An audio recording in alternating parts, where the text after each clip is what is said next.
Luzon, Visayas, Mindanao, ang inyong lingkod ay nagbabalik na naman po para maghatid sa inyo ng balita about dito sa Boracay Island. Of course, mag-i-interview na naman tayo ng mga local or international tourists dito sa Boracay Island upang masabi nila kung ano ba yung impression nila dito sa Boracay Island.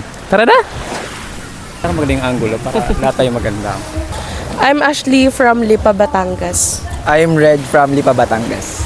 First time sa Boracay Island? Yes. Yes po, super first time. Since first time ninyo sa Boracay Island, kamusta naman yung impression ninyo sa Boracay Island? Ikaw muna. Okay, super ganda, lalo na yung sand. Pero medyo sad lang kasi ang lumot nung tubig. Pero ang ganda pa din. So hindi po ako nag-expect ng kahit ano sa Boracay, pero yung vibe and all, sobrang ganda, sobrang nasatisfy ako. Beyond pa sa satisfy. Speaking of lumot, kasi syempre, but gusto ko lang mag-clarify ng something about lumot. Yung lumot kasi dito sa Boracay is every season siya. So nagsa-start siya from first week of March until mga last week of May. Depende yan, kasi 3 months lang yung lumot season dito. Maraming mga, alam nyo na, negative comments about Boracay because of the lumot, kesyo pangit, dirty. Ano yung comments niyo doon about sa lumot dito? I think hindi siya talaga pangit kasi it's natural, 'di ba, na nag-a-appear sila. Although yun nga, siguro syempre yung clear water na ina-expect nila. But for me, it's okay, it's natural. So ako naman po, aware naman po ako na ganito yung dadat na namin kasi hindi naman siya maiiwasan. Inevitable naman yung ganitong situation. Kaya for me, hindi siya pangit and maganda pa din. Overall experience nyo so far sa isla? So for me, 10 over 10 kasi accommodating, tapos ang hospitable ng mga tao. Yun, sobrang ganda overall ng Boracay. Yes, for me 10 over 10 din kasi yung ina-expect ko na mapupuntahan ko dito, yun talaga yung nakita ko and super ganda talaga niya. Any suggestions sa mga future turista na pupunta dito sa Boracay Island kung ano ba yung kailangan nilang paghandaan? Yung biyahe, kasi I don't know, ang layo kasi namin so medyo nakakapagod siya. And gusto ko lang sabihin na panatilihin natin na maganda yung Boracay. Let's be responsible always. I love that, responsible. Ikaw naman. So for me naman sa mga visit dito, so from halimbawa Batangas, so kung mag-prepare kayo, expect nyo na matagal yung biyahe. Tapos magdala kayong sunblock para hindi kayo mangitim ng sobra. Pero dahil nagpunta tayo dito sa beach, expect nyo na mainit. Ilang days kayo magstay dito? 3. Tomorrow, I think we're leaving na. So parang 3 days. Sa 3 days na yon, how much ba yung estimated budget ninyo dito sa Boracay Island? Para naman aware yung ating mga future turista, kasama na yung transpo, lahat-lahat na. I think 25K. Yun na yung super maganda na talaga yung accommodation and yung food talaga lahat masarap. Yun. Yes. And super comfy. Ayun din po kasi magkasama naman po kami. So yun din yung pinire-prepare naming budget for Boracay, and may ma-stayan na kayo ng magandang hotel, tapos madaming pagkain na makakain. Tapos yan, ganito yung beach, sobrang ganda. Okay. 25K for per person yan. Yeah. Sa 25K na yon, nag-over the budget ba kayo or hindi nyo na-reach yung 25K? I think parang sakto lang. Hindi naman mag-over budget. Okay. Kasi ano din po, pag from Lipa to dito, makakabalik pa din sa 25K na yun. So balikan na siya. Oh, good. Diba? At least aware tayo na hindi pala masyadong mahal ang Boracay Island. So kung mas malapit kayo, baka mas mura lang yung transpo. Hi, I'm Jed from Batangas. Hi, Jed. First time sa isla? Yes, it's my first time here. Kamusta na yung mga friend mo? First time din? Yes. First time. How was your first impression sa isla ng Boracay Island so far? It's so calming and parang it's a breather for us, no, despite the busy schedules that we had on our school. So, napakasarap ng pakiramdam to be here. Ano ba yung expectation nyo dito sa Boracay Island since first time nyo dito sa isla?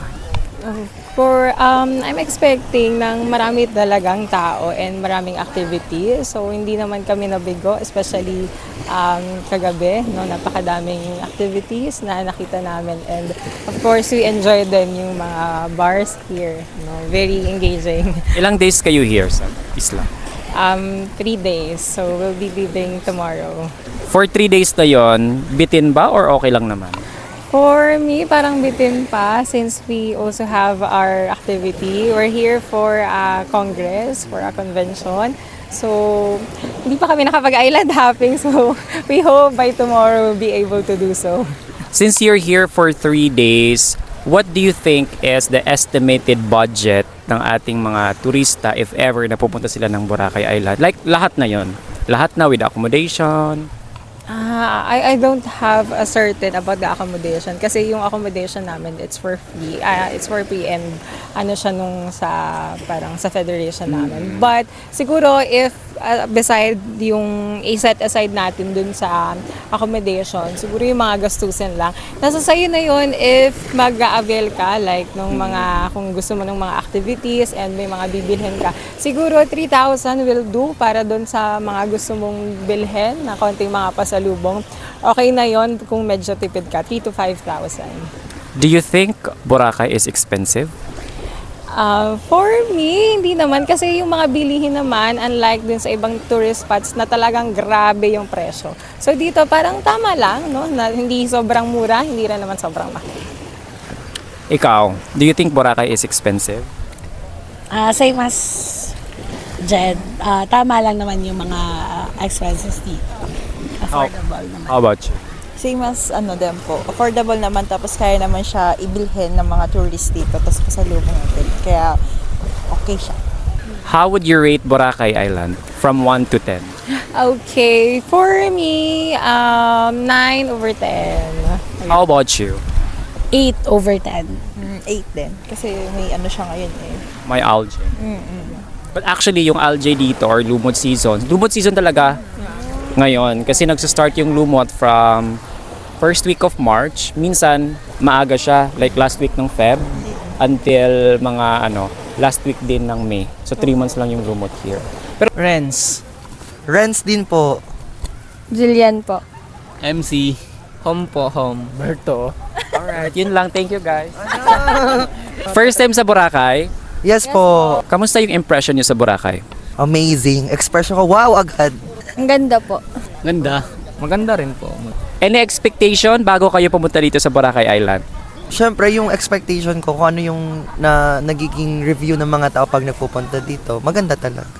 Hindi po malumot. Konti nagsuswimsuit.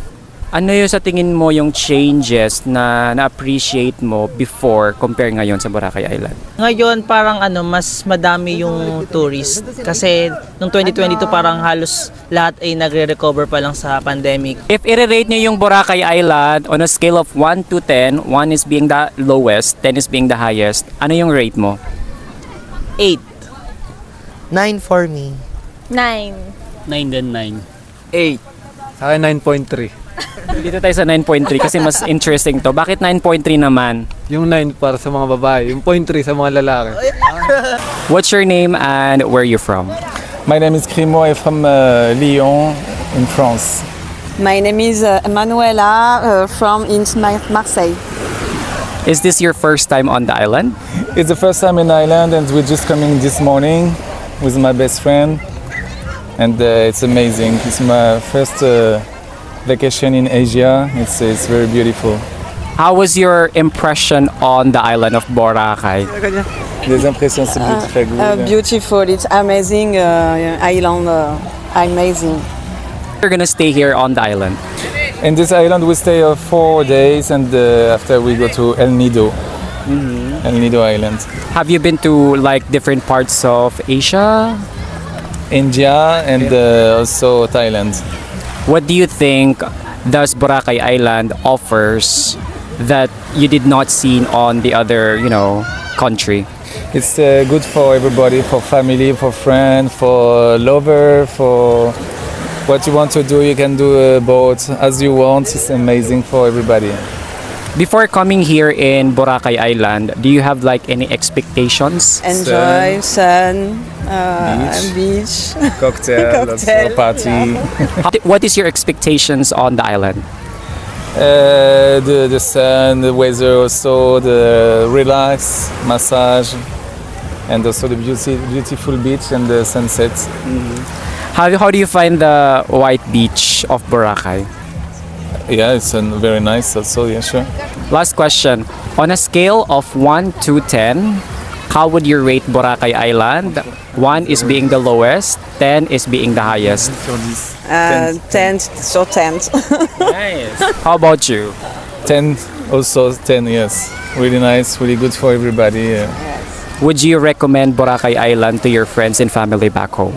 All my family, all my friends, all my friend of my job, everybody, you can come here. It's amazing for everybody. Yeah. Also, yes, recommend my friend. For my friend, for my family, for everybody. everybody.